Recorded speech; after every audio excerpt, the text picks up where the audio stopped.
Purchasing a home has always been difficult for minority groups in the United States. And it's getting worse, according to some analysis reported by the New York Times. Check out this headline. Older, white, and wealthy home buyers are pushing others out of the market. The share of first-time buyers fell to 26%, plummeting to the lowest level in 4 decades when a real estate trade association began tracking such data. So the National Association of Realtors annual portfolio found the following. 2022 NAR profile of homebuyer characteristics, the proportion that were white and Caucasian was 88%, Hispanic and Latino, 3%, Black or African American, and that's 2%. Shocking. Here's some more of the breakdown.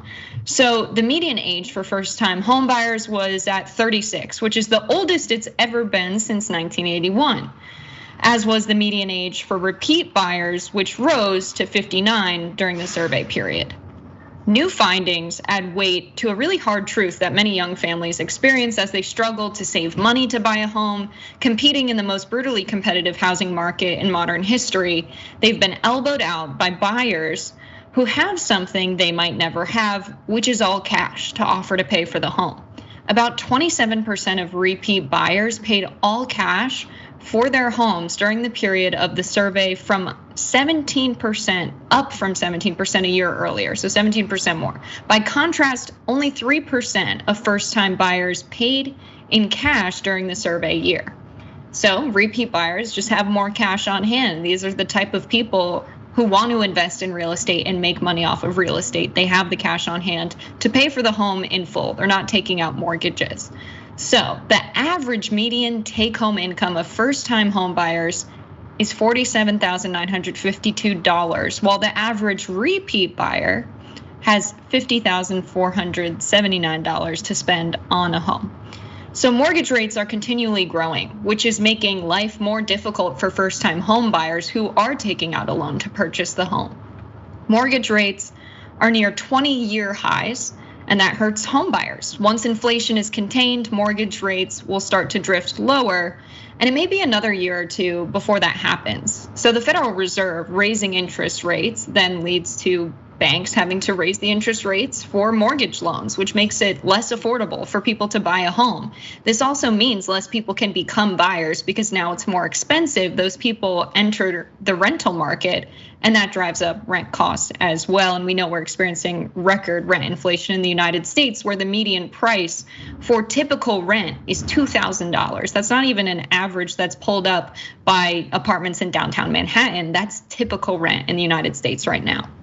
But it's not a surprise to us that the wealthy and the white are continuing to thrive in the rental market, because we know that redlining is a huge problem in the United States, and it still has an effect on home buyers. So let's watch this.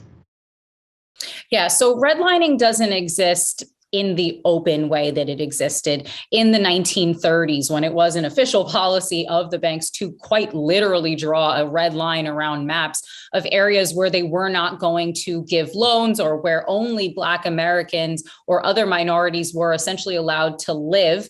But we do see that there is segregation still to this day. But we still have studies to this day, even of agents sometimes, steering home buyers to certain areas that maybe have people that only look like them. So the effective redlining still exists to this day.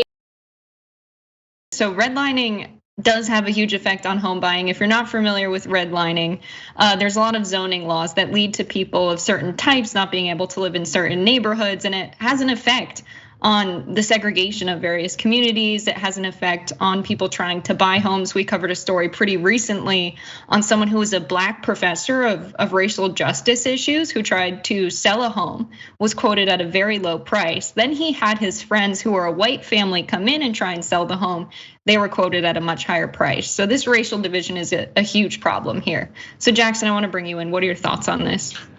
Well, when you see these types of numbers in the housing market, whether it be now or any year that you look at, when dips go on in big markets, oftentimes on the networks, what you'll see, especially CNBC or just financial reports, is they'll blame something really specific in the economy and try to throw all the weight on that. So inflation's up, housing prices are higher, so that's why. But really, that's more of a cheap scapegoat to not really focus on the fact that for decades the middle class has been getting gutted. People really can't afford anything in general. It's not just the cost of rent, the cost of mortgages is going up. Even before inflation was going on because of the supply chain crisis and what have you.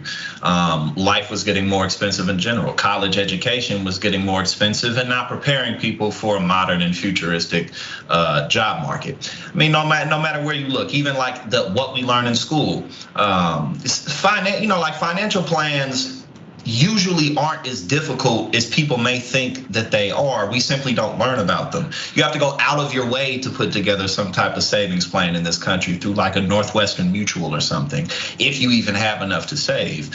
So like nothing about our system is set up to support the middle class in general. So of course people aren't buying houses, while more and more of society's wealth is going into the fraudulent and inflated stock market. So, it's just, we'll continue to see reports of people saying, oh, well, it's inflation. Like, no, it's like 40 plus years of purposeful gutting of the middle class.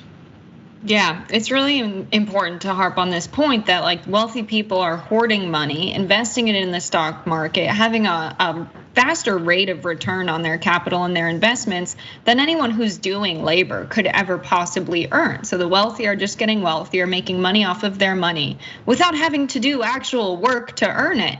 And a lot of Americans have this idea that like freeloading is a problem, and they point to things like low-income housing and like food stamps, but these are people who work 60 plus hours a week. These are not people who are freeloading. These are people who are having their labor exploited by the wealthy, who really are freeloading by making money off of their investments in companies that are profitable because of the work the laborers in those companies are doing.